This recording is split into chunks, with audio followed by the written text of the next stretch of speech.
Hi, I am Tania Miranda Costa. This is my final assignment for Sports and Health Sciences 502 Motor Learning through American Military University. For today's assignment, I'm going to be demonstrating how applying freezing the degrees of freedom when learning how to perform a handstand push-up. Our main teaching objectives today is going to be the seated dumbbell press, box handstand push-up, handstand hold and kick-ups, and then finally we will end with the ab mat handstand push-up, which will have a reduced range of motion since this is going to be for a novice learner. So first thing I will do is just demonstrate what a handstand push-up is.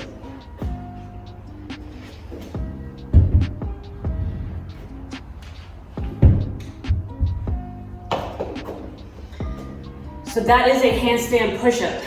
Step one of our teaching objectives, we're going to go over building the foundation and strength needed for this skill.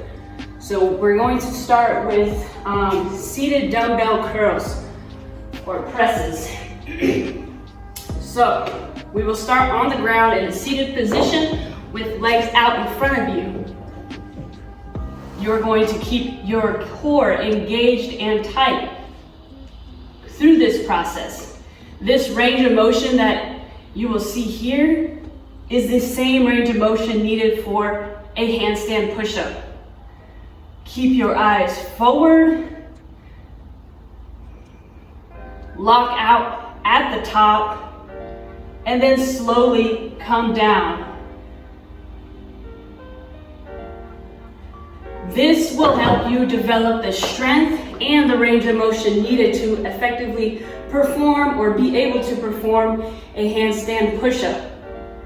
Like I said, keeping that core tight, locking your arms out at the top, and then slowly coming down, keeping your head forward, eyes straight, forward, coming up. That is one exercise. Performing a few sets with maybe 10 to 12 repetitions of this will help you once again develop the strength that you need and that range of motion. The second main teaching objective is going to be box handstand push-ups. So we will not be going to the wall just yet. We want to develop some strength, range of motion, familiarity, and then this is what is going to help you actually get used to being upside down, if you will. So with the box handstand push-up, you want to start out with your hands as far out as you can, your feet on a box. I recommend putting this up against the wall so that you do not have the box fall on you. So you're all the way out. You're going to walk your hands in. As you do that, your head is looking towards the box. The objective here is to get your body as vertical as you can. If this is as far as you can reach with comfort, then that is fine. So once you have that body vertical, you will perform a handstand push-up. Now, you do not need to go all the way down. If you cannot do that, go as far down as you want. If you like, you can put an ab mat under you or a skull mat or several to help with that range of motion and that padding on the head. So just like the seated dumbbell press, doing a few sets, 2 to 3 sets with 10 to 12 reps or as many as you can, this will get you a little bit more familiar with the actual handstand push-up. The next main teaching objective is going to be the handstand kick up and the handstand hold. I recommend doing this with a coach or someone that can spot you just in case, and just go as far as you can. This may take several tries. You are not going to get it right away. Some people just aren't that good at it. So handstand kick ups is simple. Just kicking up against the wall. And you may not make it there fully your first few times, but get used to just kicking up, coming back down. Kicking up, coming back down. handstand kick-ups. So doing a few sets of that, 2 to 3 sets, 10 to 12 reps, or as many as you can. That is going to help you get in that handstand position. Once you have that locked, then practice the handstand holds. This is going to be one that I highly recommend having a coach or someone else there to maybe hold your feet up, help you get in that inverted position, and just holding your feet up, and you're just going to hold, just like it sounds. It's going to be a handstand hold, so I will demonstrate that. Your eyes are forward, just like in the box handstand push-ups. You're not looking down, you're not looking to the sides, you're looking forward. You're keeping your core engaged. Now, the muscles that are being used when you're performing handstand hold, handstand push-up, dumbbell presses, box handstand push-ups, those are going to be your shoulders and back, specifically your deltoids, mainly the lateral and interior parts of your deltoids, the pectorals, major and minor, the triceps, the back extensor, traps, and of course, I keep mentioning the core muscles. That is for stability. If you are not using those core muscles, you are not going to have the stability to stay in that position, whether it's on the wall, on the box, even with the dumbbells. You're going to find a lot of difficulty on the rest of your muscles. It is not going to work.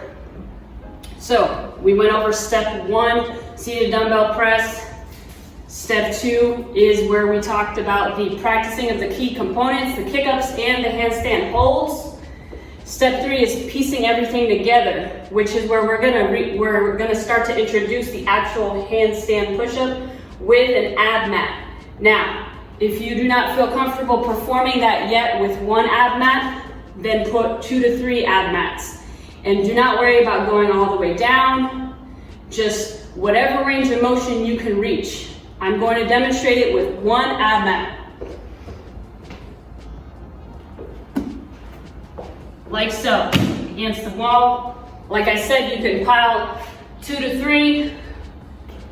You're gonna do that handstand kick up, hold. You're gonna come down, do the handstand push up. I will demonstrate that now. So, muscles are activated. You are coming down as far down as you feel comfortable, coming back up. Like I said, if your range of motion only allows you to go like this right now, that is fine. If you like to have a coach holding your feet up, spotting you, I highly recommend that. This is a scary exercise to learn at first. If you are not used to being upside down, that is step 3 of learning how to perform the handstand push-up, where we're piecing everything together. As you get better at it, you can remove those ab mats. Maybe you go down to one ab mat, or maybe even a skull mat, which is just a small padded piece that goes down under, whatever you feel comfortable with. Like I said though, remain just whatever range of motion you're comfortable with. Do not rush into going all the way down. You need to familiarize your muscles. So in conclusion, to summarize everything that I went over, applying freezing the degrees of freedom when learning how to perform handstand push-up. The joints that are being frozen during this activity is, like I said, shoulder and back.